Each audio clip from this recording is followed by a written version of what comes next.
नमस्कार भाइयों, मैं परेश एक बार फिर से आप सभी का वेलकम करता हूं अपने YouTube channel India farming technology में। भाइयों, आज मैं आपको ऐसे सफल फार्मर से मिलाने जाऊंगा जो पहले एक मल्टीनेशनल कंपनी यानी HCL में जॉब करते थे। जॉब छोड़ के इन्होंने पिगरी फार्म स्टार्ट किया और आज राहुल जी कितना आपको समय हो गया? मुझे करीब 5 साल हो गए। भाइयों, 5 साल से सफलतापूर्वक पिग फार्म को चला रहे हैं और इन्होंने अब ट्रेनिंग प्रोग्राम भी अपना स्टार्ट किया हुआ है। पहले ये लोगों को सलाह देते थे, ऑनलाइन या ऑफलाइन इनकी ट्रेनिंग होती थी, लेकिन अब प्रोफेशनली ये ट्रेनिंग में आ गए हैं। तो अगर कोई भाई इनसे ट्रेनिंग वगैरह लेना चाहता है तो इसका भी हम पूरा ब्यौरा इसमें देंगे और साथ में जो ये महत्वपूर्ण बिंदु हैं, 8-10 बिंदु हैं, पिग फार्म कैसे शुरुआत करें, मैनेजमेंट का क्या महत्व है, बजट कितना ज़रूरी है, सेलिंग की समस्या है नहीं है, फार्म को प्रॉफिट में कैसे लाएं, ब्रीड का चुनाव कितना ज़रूरी है, फार्म बंद क्यों हो जाते हैं। तो ये 8-10 पॉइंट राहुल जी ने अपने निकाले हैं जिस पर आज हम विस्तार से चर्चा करेंगे। वीडियो लंबी ज़रूर होगी लेकिन आप ज़रूर देखिएगा ताकि आपको नॉलेज ज़्यादा से ज़्यादा हो। आपके सारे सवालों का जवाब मिल जाएगा इसमें मेरे हिसाब से। सारे आपने कवर करे हैं, पिग फार्मिंग के मोस्टली सारे सवाल हैं इसमें। तो चलिए दोस्तों वीडियो शुरू करते हैं। नमस्कार भाइयों, मेरा नाम राहुल चौधरी, ग्राम चपरोली, डिस्ट्रिक्ट बागपत, उत्तर प्रदेश से। तो राहुल जी, आपने जैसे पहले ही बताया कि आप HCL में जॉब करते थे। जी जी। तो ऐसा क्या हुआ कि सर जॉब अपनी इतनी अच्छी कंपनी, मल्टीनेशनल कंपनी, वो भी HCL में जॉब छोड़ के आप पिगरी लाइन में आए? मैं करीब 3 साल HCL में रहा। मैं एक MBA हूँ और 3 साल जॉब करने के बाद मुझे वो मतलब फ्रीडम महसूस नहीं होता था कि वो फीलिंग नहीं आई जो एक आनी चाहिए। बिल्कुल, तो लैक ऑफ फ्रीडम की वजह से ही मैंने जी स्टार्ट पिगरी की तरफ मैं गया कि भाई इसमें सबसे पहले मैंने एनालिसिस करा कि डिमांड सप्लाई में बहुत ज़्यादा गैप है। आप जितना चाहो प्रोडक्शन कर लो, आपको कोई समस्या सेल में कभी आने वाली है नहीं। और कंज्यूमर इसके बढ़ ही रहे हैं। जैसे आपने आज ये तैयारी करी हुई है। जी जी, मैंने कुछ बिंदु बताएं सर, क्या क्या आपने कुछ प्रश्न ऐसे लिखे हैं जो कि नया फार्मर जो भी शुरू करना चाहता है उसके मन में आए होंगे या आते होंगे या फिर आएंगे। डेफिनेटली ये क्वेश्चंस आपके मन में आने ही आने। क्या क्या क्वेश्चन है सर, एक बार ब्रीफ करके एक बार बताइए। इसमें ब्रीफली मैं बता दूं कि आप कैसे शुरुआत पिग फार्मिंग की करें, मैनेजमेंटल प्रैक्टिसेस क्या होनी चाहिए आपकी, बजट कितना होना चाहिए, कैसे डिवाइड करें, फार्म को प्रॉफिट में कैसे लाएं, सेल सबसे महत्वपूर्ण बिंदु होता है किसी भी चीज़ का। आप कोई भी बिजनेस करते हैं कि भाई सेल कैसे करें। सेल के हम डिफरेंट पॉइंट्स, डिफरेंट तरीके आपको बताएंगे कि आप कैसे सेल कर सकते हैं। दूसरा, सिलेक्शन ऑफ ब्रीड एक बहुत बड़ा इंपॉर्टेंट पॉइंट होता है इसमें, किसी भी फार्मिंग को लेके कि आप चाहे लाइव स्टॉक में किसी की फार्मिंग करें। पिग फार्मिंग आने वाली महत्वपूर्ण समस्याएं, जो बेसिकली समस्याएं आपको फार्मिंग के दौरान आएंगी, उनके क्या समाधान है, क्या सोल्यूशन है, वो हम आपको देने की कोशिश करेंगे। सबसे इम्पोर्टेंस ऑफ ट्रेनिंग आपको बताएंगे कि भाई इम्पोर्टेंस इसलिए है ट्रेनिंग का कि भाई कोई भी काम आप बिना ट्रेनिंग के कोई भी काम आप नहीं कर सकते। आपको कहीं ना कहीं से तो प्रशिक्षण किसी भी चीज़ को आप करें तो लेना ज़रूरी है। फार्म बंद होने के मुख्य रीजंस बताएंगे आपको, मुख्य कारण क्या है कि फार्म फेल क्यों हो जाते हैं, बंद क्यों होते हैं, वो समझाएंगे आपको। फिर बताएंगे स्टार्ट करें तो कहाँ से करें, कितने एनिमल से करें, कितना पैसा लगाएं। लैंड सिलेक्शन बताएंगे आपको कि भाई आपकी लोकेशन क्या होनी चाहिए, आपने कहाँ करना है, क्या क्या मुख्य बिंदु हैं जो आप लैंड सिलेक्शन के टाइम पे आप ध्यान में रखेंगी कि ये हमारे लैंड में ज़रूर होने चाहिए जब हम यहाँ पे फार्म बनाएं। शुरुआत करते हैं सर। पहला, पिग फार्मिंग कैसे शुरू करें या कौन कौन इसको स्टार्ट कर सकता है? देखिए, स्टार्ट करने के लिए इसको कोई भी जो एक बिज़नेस की तलाश में है या फिर जॉब में है, परेशान है, नया बिज़नेस की तलाश में है, कोई एग्रीकल्चर एंटरप्रेन्योरशिप में इंटरेस्टेड है, वो एनीवन कैन स्टार्ट। देखो, शुरुआत करने के लिए क्या है कि हर किसी का अपना एक लेवल होता है। किसी का बजट ज़्यादा है, किसी का बजट कम है, तो जिसके पास जैसा बजट है वो उसी लेवल पे स्टार्ट कर सकता है। राहुल भाई, यहाँ पे जो एक बड़ा महत्वपूर्ण सवाल आता है वो आता है, क्या जिसके पास 15-20 लाख रुपए है जी, क्या वही स्टार्ट कर सकता है?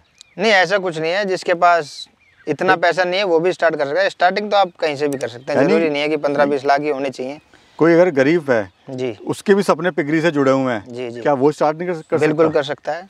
उसके भी हमारे पास हर चीज़ का सोल्यूशन है। उसको भी हम बता सकते हैं कि भाई आपके पास जितना बजट है उसी के अकॉर्डिंग हम आपको सेटअप कराने का आपको सुझाव या आपको सजेशन दे सकते हैं। यानी एक मेल से या फीमेल से, 2 से, 4 से, 5 से, वो कैसे बिल्डिंग बनाए, कैसे आगे बढ़ाए, धीरे धीरे ऐसे भी हो सकता है, स्टार्ट कर सकता है। भाई एक ही चीज़ होगी, आपके पास पैसा है तो आपका समय बच जाएगा, अगर आपके पास पैसा नहीं है तो समय लगाना पड़ेगा। एक चीज़ आपको देनी पड़ेगी। यानी कुल मिला के इस पॉइंट का जो कंक्लूजन निकलता है वो ये निकलता है कि ये एक भ्रम है कि गरीब फार्मर्स को स्टार्ट नहीं कर सकता। नहीं जी, कर सकता है। बहुत सारे ऐसे उदाहरण हैं जिन्होंने किया है और वो सक्सेसफुली कर भी रहे हैं। दूसरा सर, इसमें सवाल आता है मैनेजमेंट क्या है? यह एक बहुत महत्वपूर्ण बिंदु है सफलता और असफलता के लिए। सर मैनेजमेंट का बहुत लोग हवा बनाते हैं, मैनेजमेंट क्या चीज़ है सर ऐसी मैनेजमेंट में? आपके द्वारा आपके फार्म में करे जाने वाला हर कार्य एक मैनेजमेंटल प्रैक्टिस है। आप कैसे फीडिंग कराते हैं, आप कैसे पानी की व्यवस्था करते हैं, एक सफाई की व्यवस्था क्या है, फीडिंग के लिए आपने ट्रे लगा रखी है या फिर ओपन फीडिंग कराते हैं, फ्लोरिंग कैसी है, आप में बायोसिक्योरिटी कैसी है, हर एक कार्य फार्म में होने वाला आपका एक मैनेजमेंटल प्रैक्टिस है। अगर मैनेजमेंट हमारा सही नहीं होगा क्या आगे इसके प्रभाव होंगे? मैनेजमेंट के आपके हर एक छोटे छोटे बिंदु के आपके बहुत बड़े परिणाम होते हैं। भाई कोई फार्म बंद होता है तो लोग कहते हैं मैनेजमेंट अच्छा नहीं था, कोई फार्म बहुत अच्छा ग्रो करता है तो लोग कहते हैं इसका मैनेजमेंट बहुत अच्छा है। यानी फीडिंग से लेके साफ सफाई से लेके ब्रीडिंग से लेके आपका हर एक स्टेप, हर एक आपका कदम जो फार्म में आप उठाते हैं वो एक मैनेजमेंटल प्रैक्टिस है। उसका प्रभाव बिल्कुल आपका अच्छा भी हो सकता है और गलत भी हो सकता है, उससे आपको नुकसान भी और प्रॉफिट भी उसी से होना है। आपने देखना है कि भाई बेस्ट मैनेजमेंटल प्रैक्टिस क्या है, आप कैसे फीडिंग करा रहे हैं, पहले कैसे करा रहे थे, आप कराने में फ़ायदा है जैसे आप करा रहे हैं या बाद में करा रहे हैं जैसे फ़ायदा था। हर चीज़ आपकी ब्रीडिंग कैसे कराते हैं, आप सिलेक्शन ब्रीड कहाँ से लाते हैं, सारी चीज़ें आपकी मैनेजमेंटल प्रैक्टिस में आती हैं। तीसरा पॉइंट आता है बजट को कितने हिस्सों में बांटें? मेरे हिसाब से बजट को आप 3 हिस्सों में बांट सकते हैं।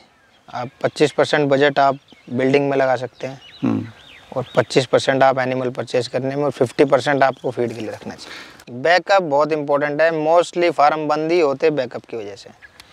बिजनेस गलत नहीं है, करने का तरीका गलत हो सकता है, आपके अपने कारण ही बंद होगा, कोई और जिम्मेदार नहीं है आपका। अगर फार्म असफलता की ओर है तो आप खुद एक रीजन है, आप किसी और को दोष नहीं दे सकते। यानी बजट को सही हिस्सों में बांटना बड़ा जरूरी है, बहुत जरूरी है। अगर आपको बजट के हिसाब से काम करें। चौथा पॉइंट है सर फार्म को प्रॉफिट में कैसे लाएं? प्रॉफिट में लाने के लिए देखो कई तरीके से करा जा सकता है। कुछ लोग क्या करते हैं, ब्रीडिंग करते हैं, कुछ फैटनिंग करते हैं। तो अगर आप ब्रीडिंग अपनी करके फैटनिंग करते हैं तो आपको बहुत गहनता से ये देखना होगा कि भाई आपको पिगलेट की कॉस्ट क्या पड़ रही है, क्योंकि at the end of the day एक एनिमल तो उतना ही है, उसने 250-260 kg फीड खाना ही है। अगर उसकी कॉस्ट पीछे से ही आपको ज़्यादा पड़ेगी तो फीड तो उतना ही खाना है, वो तो कॉस्ट फिक्स है आपकी जी। जो वेरिएबल कॉस्ट है आपकी कम ज़्यादा हो सकती है, वो पिगलेट की कॉस्ट है, वो आपके प्रॉफिट को इम्पैक्ट करेगी। अगर वो ज़्यादा होती है तो फिर आपका प्रॉफिट कम होगा, और पिगलेट की कॉस्ट आपकी कम होती है तो प्रॉफिट आपका उससे बढ़ जाएगा। देखा गया सर कुछ लोग सोचते हैं कि 6 मंथ्स में ही प्रॉफिट में आ जाए फार्म, नहीं आ सकता जी। तो ये बड़ा मिथ्या है कि लोगों को भाई प्रॉफिट जल्दी चाहते हैं लोग। इसके लिए भी अलग तरीके हैं। अगर आप जल्दी चाहते हैं, आप ब्रीडिंग ना करें, आप पिगलेट बाहर से खरीदें और फैटनिंग का काम करें, पर उसमें आपको बहुत ध्यान से ये देखना होगा कि भाई आपको जिस पिगलेट को आप परचेज करके उसको आगे बड़ा करना चाह रहे हैं उसकी कॉस्ट क्या पड़ रही है, और आपको ये भी पता होना चाहिए कि भाई तैयार कितने में होगा, तभी आप कर पाएंगे जी। उसमें क्या है, आपको प्रॉफिट जल्दी आ जाएगा, लेकिन आपको एक्चुअल में ये पता नहीं लगेगा कि भाई मेन अगर आप उसको पिगलेट की कॉस्ट इतनी आई है तो आगे खाएगा कितना, आप उसको बजट एनालिसिस नहीं कर पाएंगे, FCR कैंडिडेट बिगड़ जाएगा। 5वां सर हाउ टू सेल, क्या सेलिंग की इसमें कोई समस्या है? देखो सेलिंग की समस्या बिल्कुल नहीं है, ये मेन काम है मीट का। आप फैटनिंग करके एनिमल चाहे 10,000 बेच लो एक दिन में, वो भी सेल हो जाएंगे। लेकिन कुछ लोग सोचते हैं कि भाई मैंने 10 मादा ले आया हूँ, इनके मैं बच्चे बेच के आगे काम कर लूँगा, तो पिगलेट सेल करना इतना आसान मार्केट में है नहीं। क्योंकि कोई नया फार्मर ही खरीद सकता है पिगलेट, और रोज़ इतने फार्म खुलते नहीं हैं। आपको पिगलेट को बड़ा करके ही बेचना पड़ेगा, उसी का ये बिज़नेस है।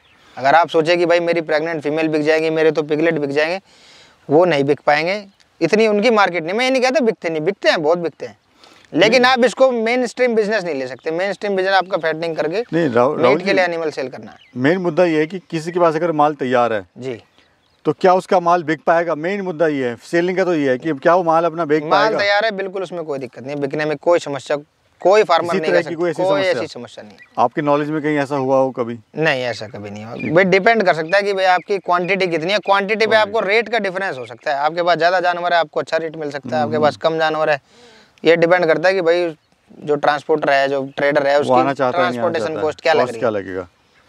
सिलेक्शन ऑफ ब्रीड, जो छठा जो क्वेश्चन है सर जी जी, सिलेक्शन ऑफ ब्रीड, सही नस्ल का क्यों होना जरूरी है फार्म के अंदर? भाई ये मेन चीज़ यही है, आप मशीन ही अच्छी नहीं लगाओगे तो प्रोडक्ट भी आपको अच्छे नहीं मिलने वाले। ब्रीड ये है कि भारत में मैक्सिमम लार्ज वाइट यॉर्कशायर चलती है, जो कि बहुत अच्छा रिजल्ट दे रही है। उसमें भी क्या है कि आपने ध्यान रखना है कि अच्छी ब्लड लाइन आप मेंटेन करें, किसी अच्छे फार्म से ले जिसका ये आप तभी पता लगा सकते हैं जब आपके पास प्रॉपर रिकॉर्ड हो। आपको पता होना चाहिए कि भाई इस मादा ने इतने बच्चे दिए और उनका बर्थ वेट ये था और उनको इतने टाइम में इतना फीड खा के इतना बड़े, तभी आप ये पता लगाओगे भी आगे आने वाली में आप कंपेयर करोगे ना फिर। यानी अगर मोटे मोटे तौर पे बात देखें तो मकान की जो नींव है जी, उसका होना जितना ज़रूरी है उतना ही फार्म पे ब्रीड का होना ज़रूरी है, मोटे तौर पे। बिल्कुल। 7वां पॉइंट है पिग फार्म में आने वाली समस्याएं और समाधान।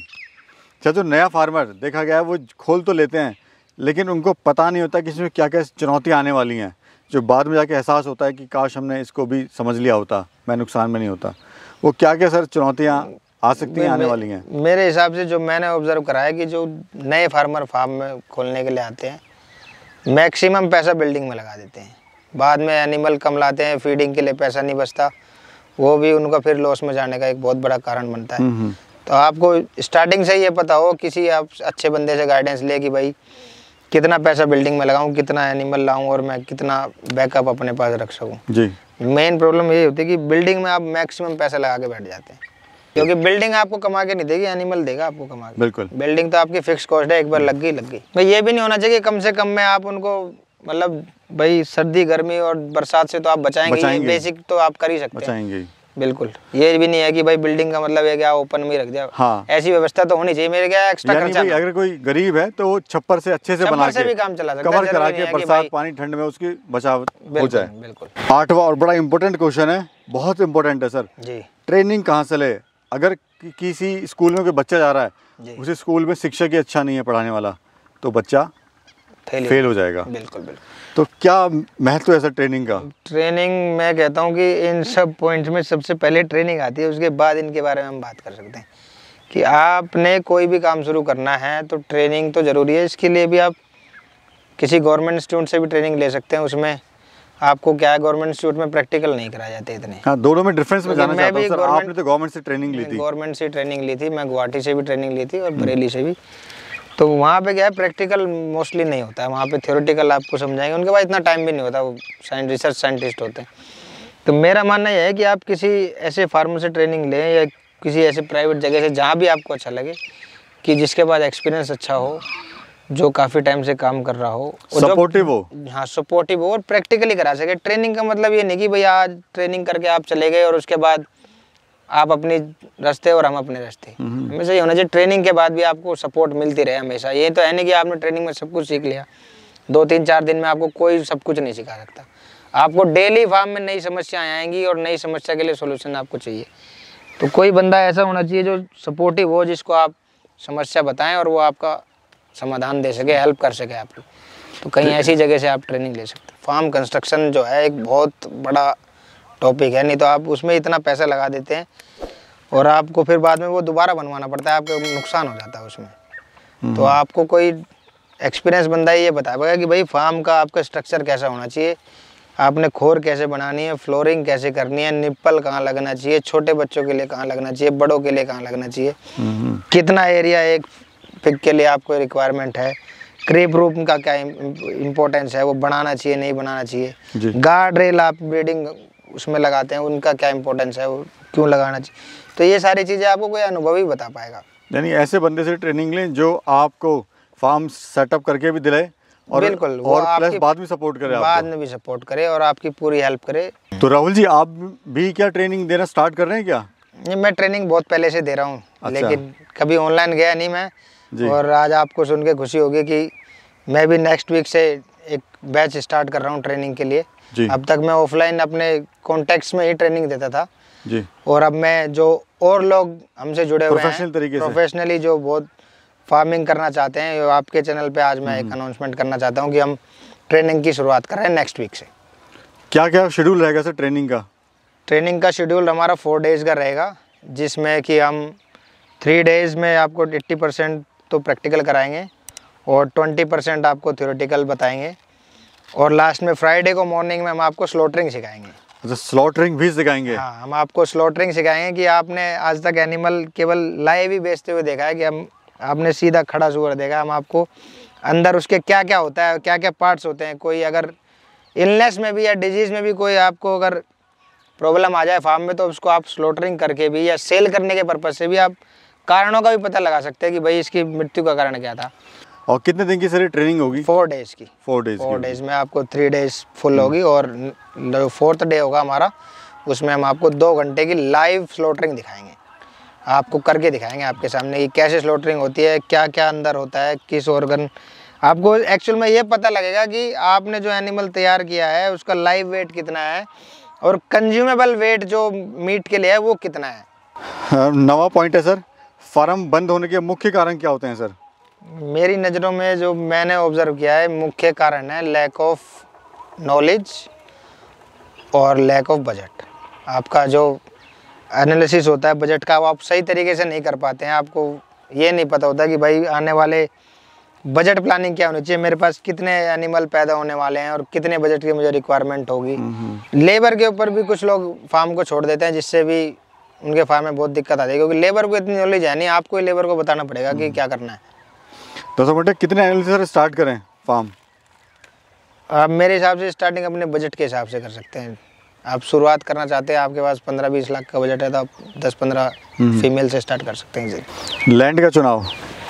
लैंड का चुनाव आपका एक तो रोड से कनेक्टेड हो, जहाँ पे आपकी फीड की सप्लाई हो या एनिमल की सेल परचेज हो, वो इजीली हो पाए, उसमें आपको प्रॉब्लम ना हो जी। और करीब लोकेलिटी से या बसावट से आप उसको 500 मीटर या 1 किलोमीटर हो सके तो दूर रखें, ताकि पब्लिक को ऑब्जेक्शन ना हो। बहुत बहुत धन्यवाद सर आपका। थैंक यू, बहुत बहुत धन्यवाद। Thank you so much.